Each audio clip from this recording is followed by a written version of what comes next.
Halo teman-teman, Assalamualaikum warahmatullahi wabarakatuh. Om Swastiastu, Namo Buddhaya, Salam Kebajikan, Rahayu. Sudah gak lama ya, saya tidak mengupload video secara konsisten dengan tema ya begitulah ya, teman-teman bisa lihat sendiri di video-video saya. Nah, di kesempatan kali ini saya akan menjawab satu pertanyaan. Ini bukan di kolom komentar, bukan di inbox, bukan di WhatsApp, tapi ini pertanyaan secara langsung. Begini, waktu itu saya kan ikut ini ya, ikut ngaji di Markas Sabilu Taubah. Kenapa saya suka? Bukan karena sorry to say ya, bukan karena Gus Ikdam yang sedang viral, bukan. Memang sejak dulu saya suka bacaan ini, ya anggap aja sebuah bacaan sholawat ya. Sejak saya hidup di panti asuhan, waktu itu kelas SMP, SMA, saya hidupnya di panti asuhan teman-teman. Tapi saya tahu bacaan sholawat ini ketika saya masih kelas 6 SD. Nah, di situ saya berlanjut, sangat suka dengan lagu-lagu cinta Rasul yang dibawakan oleh Abi Haddad Alwi dan Sulis ya. Nah, waktu itu di Cinta Rasul 3 ada sebuah nasyid, lebih tepatnya itu ternyata diambil dari sebuah buku maulid, yaitu Maulid Habsyi atau Maulid Simtuduror yang dikarang oleh beliau Al-Habib Ali bin Muhammad bin Husain Al-Habsyi. Saya suka sekali dengan sholawat itu. Suka itu dalam artian ketika membaca itu hati saya senang. Bahkan hanya denger musiknya aja saya itu sudah ayem gitu loh teman-teman. Nah, viralnya album-album cinta Rasul 1, 2, 3, 4, 5, kemudian 1000 salam bagi Rasul, ziarah Rasul, kemudian banyak ya pokoknya. Itu teman-teman yang menggandrungi sholawat di era tahun itu barengan sama viralnya album-album dari Pondok Pesantren Langitan, yang di situ nasyidernya adalah Mas Ustadz Ahmad Hadi Nur Rafiq, Mas Haji Abdul Muid, dan Mas Haji Ahmad Khairul Yani. Intinya teman-teman, saya ikut kadang-kadang sih, tapi konsisten, rutin. Saya rutin kalau nggak live streaming ya datang ke Markas Sabilu Taubah. Itu karena saya sudah ada kayak gimana sih teman-teman kalau suka sama sesuatu yang sampai ke hati itu gini, namanya Maulid Simtuduror yang saya ceritakan tadi. Ketika dulu saya masih kecil sudah kenal dengan Maulid Habsyi ini, apalagi di album Cinta Rasul berapa ya, Cinta Rasul 3 apa 5 ya, Marhaban itu Cinta Rasul 3 satu, iya, Marhaban itu ada di Cinta Rasul 3. Di situ di cover bukunya di depannya itu ditulis lengkap asbabun nuzulnya. Kenapa mu'alif yaitu Al-Habib Ali bin Muhammad bin Husain Al-Habsyi menulis syair itu diterangkan jelas. Jadi ketika saya masih usia 15 tahun sudah sangat familiar dengan sholawat ini. Makanya inilah yang menyebabkan saya itu ikut rutin riyadhah ya, rutin baca Maulid Simtuduror di Majelis Sabilu Taubah pada hari Kamis malam Jumat. Karena di Majelis Sabilu Taubah itu rutin ngajinya 1 minggu 2 kali teman-teman, di hari Senin malam Selasa sama di Kamis malam Jumat. Nah itu ya, awalnya saya memang sudah kenal Maulid Habsyi sejak kecil sehingga sudah mendarah daging. Selain hafal, saya tahu asbabun nuzulnya, terus kayak kerasa gitu loh. Di hati, di vibes itu udah kerasa banget. Nah, kembali ke inti ya. Pertanyaan ini dilontarkan oleh seseorang dan pernah juga sih oleh anak saya. Kemudian ini seseorang.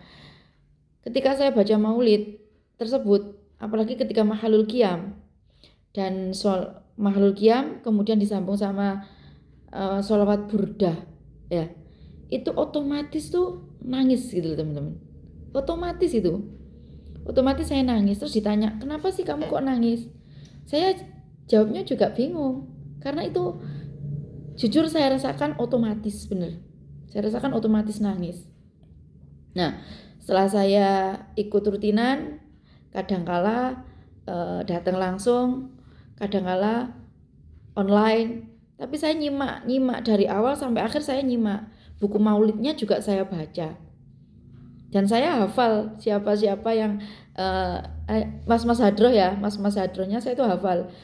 Jojo bagian Alhamdulillah, ini Mas Danuarta bagian Amabak dan lain sebagainya, Cik Gusifa dan lain sebagainya. Pokoknya mereka semua it's amazing. Nah, ini satu pertanyaan yang saya benar-benar nggak bisa jawab. Kenapa? Ya itu tadi, jawabannya saya otomatis saja terasa kayak tesnya itu dapat di dalam hati. Entah rasa yang saya rasakan itu apa, ya bahagia, haru, sedih itu campur. Nah, semakin lama saya menyimak beliau Gus Haji Muhammad Iqdam Khalid ya. Beliau kalau ceramah itu kan kalau tausiah itu kan pakai kitab ya. Jujur sih, beliau itu kadang-kala saya suka kayak gemes gitu loh. Gemesnya apa sih? Beliau kadang-kala pakai kata-kata yang kadang-kala, jujur ya ngapunten Gus Ikdam, itu kadang-kala nggak enak sih didengar. Kayak saya mendengarkan itu malu sendiri gitu loh. Tapi ya memang itu justru membuat orang-orang, oh ini Gus Haji Muhammad Iqdam Khalid ini